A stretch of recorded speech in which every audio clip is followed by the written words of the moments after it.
So do we have any questions from the audience? Levante.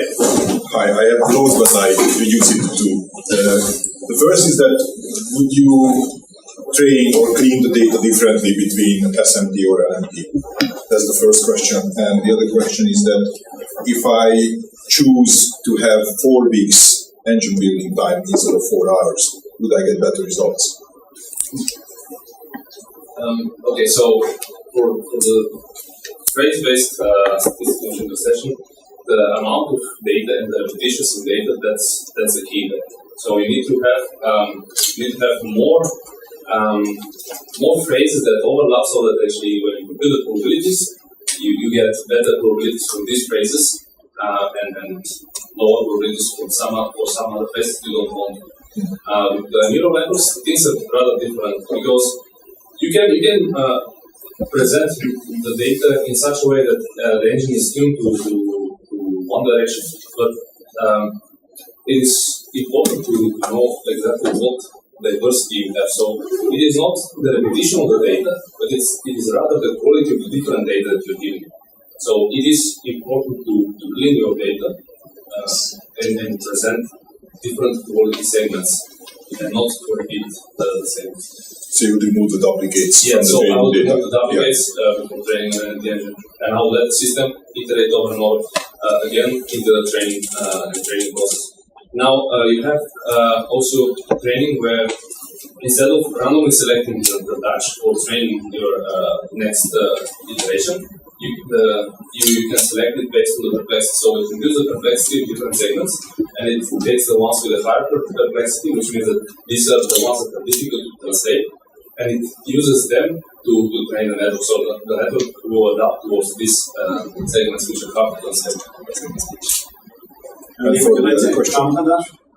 From your experience? Well, I think in general, the longer you leave it, the better the results you're going to get. But of course, at some point you're on that curve. It's it's the law of diminishing returns. I mean, how many more epochs do you want to train for where you're getting really minuscule improvements? So at some point you want to turn the thing off and deploy it. Otherwise at some point you have to say, right, enough is enough. And I guess you measure that, like each epoch when it's. You've got something like a threshold, and when it doesn't surpass that threshold, you say, right, that's the best it's going to be. So if I give you the data, you can decide the threshold and advise me, okay, it will be good enough in 2 weeks' time. No, it's not that. No, I think you have to run it, okay. and then at some point during those 2 weeks, it will get turned off because it's improving so. The gradient of the improvement is so minuscule. It's not worth it's not worth continuing training. Can I add that with NMT, you get blur, which means nothing, not that much. So it means that after training first cycle, you need to evaluate with translators, and then train another and evaluate with translators, and they will tell whether it's better or not. So that's more time consuming, but that's a very practical way to know what you get. Okay, thank you. Thanks. I'd like to comment on that as well. And it's to echo what Dimitar was saying, that in statistical systems we look for the repetitious nature of the content because that drives the probability calculation. In neural systems we look for the diversity of the training material to provide an even distribution space. Okay, so diversity is more important in neural environments than repetitious nature of the content. So that would be a kind of a rule of thumb you can apply. But still within the domain. Within narrow domains, yes. That's correct. Yes, yes, absolutely. Thanks. So if you then feed a wide variety of data into the engine, that supposedly would mean you would have a higher chance of alternative translations happening. Is it possible for the same engine to give you multiple translations if you give it the same segment to translate multiple times? Is it possible to give that the output will be different every single time? I'll rephrase that question and ask Andy and Dimitar to lead the answers on that one. So if we constrain the system, so we're in domain, and we run the same segments through it, will we get alternative translations each time? It's very likely that you get translations. It's simply because you have so many parameters to the network, and things happen randomly also there. And sometimes one thing can be seen similar to something else rather than to something else, to maybe. So you would see different translations. We have seen it, I think, where it's part, somewhere. We have seen this sometimes without that set, especially when on early stage of training, when you translate something, you see differences. When you train it more, then you see that these differences diminish.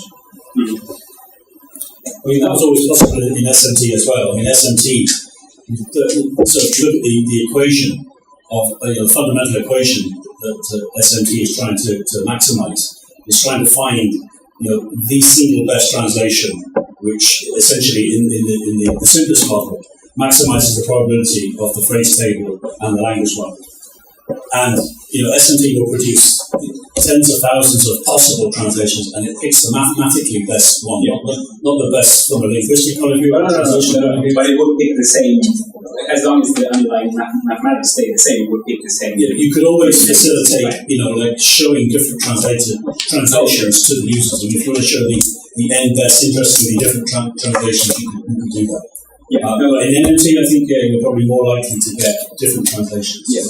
My question was basically is that sort of the crux of NMT not being able to handle the terminology very well, because you couldn't, it wouldn't be possible to tell it pick this one every single time, just because of the sort of randomized nature. Yeah, that's one of the aspects. I mean, it's interesting. So we had a bit of a celebration last night of following our ADAPT review of the week before. And I was talking to a terminologist in the centre about how we could try to build terminology into NMT. Because, again, it was relatively straightforward in SMT. In Moses, it's very straightforward with force decoding. But it still didn't work fantastically. You still wouldn't get necessarily the right morphological variants in the right places. But you could say, right, whenever you see this word, always output this word. And we're talking about how you might play around with the attention models to say, okay, well look, so the attention model, don't bother looking at, don't try and build an attention model for this particular word, because the output is always going to be this thing here. So don't force the system to do kind of useless computation, but it's going to be overridden by the default translation, which is in the term bank. So, but again, nobody has done this yet. We're just trying to think out loud last night different ways in which you can try and do this, but it's an unsolved problem. And I think that type of thinking as well is symptomatic of how relatively new this technology is. That, with statistical systems, it's easier to constrain the output of the statistical system because we kind of know mathematically how it's going to go through the model. We get the MSS, we get the hypotheses and things like that. But with the neural system, it's kind of how did it make that translation? How do we constrain the model now to go down that path? It's much more difficult.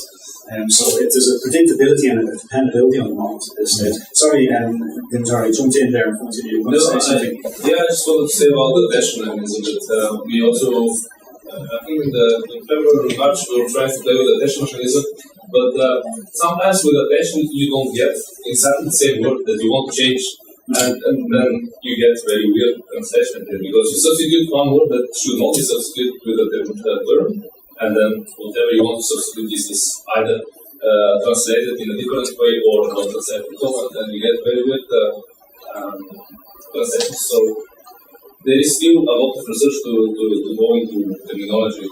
Yeah, this is what Tony said earlier on, and that was the second point I wanted to make at the end of my presentation was when you asked the question was, even if NMT is surpassing SMT, it's not currently leading to an improvement in our understanding. So I think it's an open question as to whether this is kind of clever engineering versus here's a cool methodological idea that we need to, it's not clear how you do that. It's very, very clear. Again, I think it's partly because NMT is so new. SMT has been around 15 and 20 years now, so we kind of know if we plug this in, we know where to plug it in. There are so many places in which you can plug in bits of information now in an NMT system, and you can go right to left, left to right, both at the same time. You can do all sorts of stuff that you couldn't do in SMT, and think it's a bit of a blank sheet of paper at the moment. Right? So it's not. I don't think it's improving our understanding of translation at all. Not at the moment. That reminds me when I got my first car, it was an Opel Kadett, and you opened the bonnet, you saw the engine, the force bar, closed, the distributor cap, and everything, the carburetor, and I used to do my own car maintenance and so on. Now you open up the car and it's completely different. Now it still drives the same and still has an engine, but you can't actually see where all the bits are. And that's kind of what NMT is now. We know there's an engine there, but don't really know how it kind of works yet, but it does deliver good results. And Jackie, you have a question there? Yeah, I was working recently in an MT output for a large company I work for, and one of the terms was driver drill, meaning exercises for drivers. And the output was consistently driver drill, like hammer drill. Right? And again, one of the things that I proposed linguistically was to, number one, apply metadata taxonomies and domain and vertical, basically saying, similarly to the case what I was saying to you before about the masculine number and gender agreement, specify the metadata taxonomy of the noun saying singular and it's masculine. If it's replaced by feminine, then by relationship, it has to be replaced, let's say, definite article L to lab, right? Similarly with the glossaries in terms of outline and say this is pertaining to the tooling industry, like a hammer drill, versus it was a training domain, meaning a drill for an exercise. So I think that taxonomies could be a way that should be examined moving forward. Categorization of every single noun phrase, a gender agreement, a number, and also domain and verb, to then root the term into the formulation. I'd like to add that, now it sounds like, it's completely unpredictable, but then how those results are much better, right, in comparison with the SMT. So it's okay that they are a little more unpredictable, but still they are towards the same direction, like translating or something. So it's still okay, even if it translates in one way or another way. At the end, translator will fix it, so don't worry about that. It will only cost more time or less time, and it's still predictable. From practical side, even SMT is performing the same, and then we compared the same data and the same engine built with the same data MMT engine, and still the meaning was the same or better. So even if it's different, it's correct. So that's the main thing, that at the end, either translator saves time or user understands not worse than with older technology. So it's still predictable. It's predictable and better. With some surprise sometimes. It's like the WOW moment when they found on the Yeti's radar scan, wasn't they wrote WOW on the signal? You thought you didn't understand it, but it was WOW. Question. I think I heard someone mention that it's possible to add monolingual data as well. What does that do? Well, that will adapt the engine to the code to fit better the target side of the translation. Okay, now monolingual data is primarily used to model the assembly end of statistical systems. So when we look at monolingual data, it's not only the target language. So if you're doing an English or French engine, your monolingual data is in French. But what we do is we analyze it to get lots of examples of how the French words are assembled and the order in which they are assembled. So the better the monolingual data in statistical engines, the better we can mimic the translation style. So fluency will normally improve. So that's the role of monolingual data. Because in a statistical engine, you look at bilingual data as well as monolingual data, and it's the sum of the it's the fact of the probabilities that gives us the results. Okay. Now in neural engines, we don't use monolingual data at the moment. We don't actually use monolingual data anymore, which is kind of a big shame, because a year ago we'd be engaging with clients and we always saying that getting monolingual data is dead simple. You can use the Kantan Spider, where you can upload PDF files and so on, and we have a whole layer of code to convert all these file forms to monolingual data. And in the world of neural, we don't need it anymore. So it's a big pity, but for statistical engines, it's incredibly important. I'll give you a stat, by the way. In an engine of about 5 million words, bilingual words, you might have 20 to 30 million words of monolingual data added into that engine to improve it. So generally, the more monolingual data can bilingual, and a lot of our clients would have that kind of spread on monolingual data. So does mean you don't use NTA either? Sorry? You don't use NTAs for Euro? Non-translational assets. At the moment, I don't think we support NDAs in the current architecture now. Okay. Now, we will, but at the moment we don't. Yeah. NTAs are non-translational assets, so words that don't want the engine to actually translate. So we have a whole layer of capabilities in there. And that's very important for brand names and things like that. Now we have a big list of brand names that we just don't want the engine to translate these brands.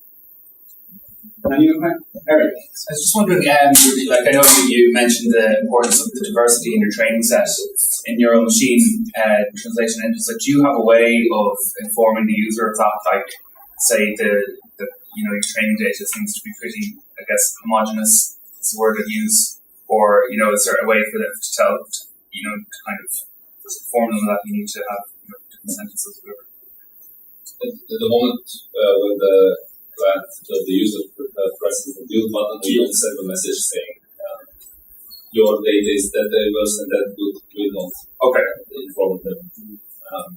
Maybe that's a good suggestion. I think we can. The complexity score on that, the complexity is based on the diversity of data. Because it's one of the connections to the data diversification. Because it's just like, I know you guys know way more about neural networks than I do, but one of the things I was reading about was the problem of overfitting, where it responds only to the training data it's seen, and if any unseen data, it doesn't understand it. So it might be. Let's put down the measure at some point. So the neural network, when trained, when it interacts with the same data, at some point you have the point of diminishing return, but at later stage it can start overfitting on this data. And at that point, we have to actually stop its training. That's something that. I don't think that's a problem if you are, Kantan as a client who operates in a very narrow domain. The fact that the data is not, if you're only translating, in the IT field and you start throwing in automotive stuff and that, I can imagine, so it's going to learn more about the meta language, but in terms of the content words it's been selected might be thrown astray. So there, I don't think diversity is necessary. So I think you'll probably build an engine more quickly in fewer epochs because there's not anything else for it to learn because of the homogeneity of the data. Sure, but that's still a good. I wouldn't necessarily advise any client just to say, right, I'm going to start throwing away bits of my data. The fact that if the stuff you're going to push through that system is very closely aligned to the training data, that's still a good thing. That has changed. But we know how to do domain annotation now as well in MMT. So that's there's different ways to do that. You have a generic engine and with all sorts of clever machinery. We can do domain adaptation already. So that's, I'm not going to say none of these things are a solved problem, but we have an idea about how to do that. I was thinking that normally with that respect to that last point, like normally you would just use the second health outset also to decide when you should stop the training. But I had another question about the point Dimitar made that actually it's showing that the blur is not reflecting the actual performance well. So maybe it's actually then a problem of paraphrasing that, because in a way I don't know if it's a bit, if you want to do full paraphrasing, it's becomes a very difficult problem in itself. But maybe you can still do something better than blur, so at least realize that it's a local paraphrase. Yes. In fact, I think was it Friday we spent 2 hours thinking on this problem for the line. So very problem. So this might be the time with the advent of NMT and the findings you presented today. This might be the time to kind of finally abandon blue score. We've all recognised for years and years and years that it's faulty in many ways, And people, there's a myriad of papers out there, and we've done the same thing, saying, doesn't work here, and look at this, look at the rubbish here, blah, blah, blah, blah, blah. And if NMT is going to become the state of the art, and Blue really doesn't fit the output very well, it's not really showing you, or there's not a good correlation between the Blue score and the actual improvement that humans see. Maybe this is the time, because there are other systems out there, so you can, with Meteor, for example, you can plug in synonyms and paraphrases and whatever. And many other people have developed a whole range of different automatic evaluation measures which involve things like paraphrasing. So maybe this is the time. None of us have been brave enough really to publish papers without Blue scores in them. We all expect the reviewer will say, well, you haven't published the Blue scores. But now there's a bit of momentum there. Yeah, it's a very good point, because if you think about the Blue score is heavily biased towards a phrase-based approach to translation by virtue of the fact that a phrase-based translation engine is going to look for small sub-clauses or phrases, and that's how we calculate the Blue score. We look for repeating words, which is effectively a phrase, and the longer those repeating phrases are, or the more of those repeating phrases we get, the higher the Blue score is. So if you've got an example-based system or a phrase-based system, Blue will always be biased against those systems by virtue of the coding mechanism. And if you're in the world of alternative translations, which is what Neural will bring to the table, it just blows that paradigm to pieces. You just can't get those repeating phrases anymore. I'm not saying that you won't ever get those repeating phrases, but it just won't mathematically stand up to the alternative translations that we get in the world. And yeah, maybe it's a complexity score, it's maybe a local complexity score, or some sort of virtual metric score. We were talking about that on Friday. If you think about it, if I take a word from a vector space and it's close to another word, the closer I am to that word, the better that translation is most likely to be. Yeah, because it's in a vector space. So the question would be, how do we pick the location of the vector space? And maybe that would lead us to a mathematical way of looking at the equivalence of translation. The closer that we are in the vector space, the better the translation is, even if it's an alternative translation. And that's kind of what we spent 2 hours talking about, drawing it to the whiteboard on Friday, because we've got to solve this problem. This is a problem for our clients. And how can they build an engine and have an automated way of determining that engine is going in the right direction to production? They need that. Today, we only give them a complexity score. We can't give them those other automated scores to help that process. Any final question?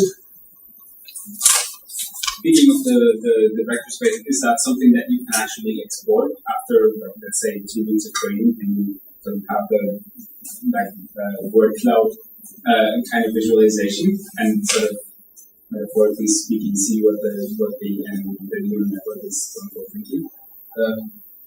Yes, in some way, but there we're talking about super high dimensional matrices. How do you visualize? Yeah, how do you visualize? I know that Saskia in his work used PCA, point analysis, to decrease the dimensionality. But even though it's rather difficult to express the real difference between these vectors. So, lunchtime. Just the 2 cases that we last, I think it has a 2-dimensional viewer in there, but I don't know how good it is, but we convert vector space into 2-dimensional, which means you can print it off at least. Yeah, it'll be a very good printer. It'll be a printer. It would be some way of seeing it down to one number that then gives you the distance. What you can do is actually you can create the attention mechanism, the attention table, which will show you which words connected or aligned in some way. Right. This is one of the things that we don't have. At the moment we have tools with phrase tables. It's basically debug a phrase table with pruners and things like that. And we just don't have those tools yet for NMT. And I'm sure Andy and a lot of his PhD students are probably spending a lot of time figuring out how can we do this, because they're the tools that will ultimately lead to better quality outputs, because we can start debugging these ones. We can't do that at the moment. But we want Tony to pay us to Well, listen, guys, thank you very much. I'd like to thank our panel of experts today. Thank you very much. And,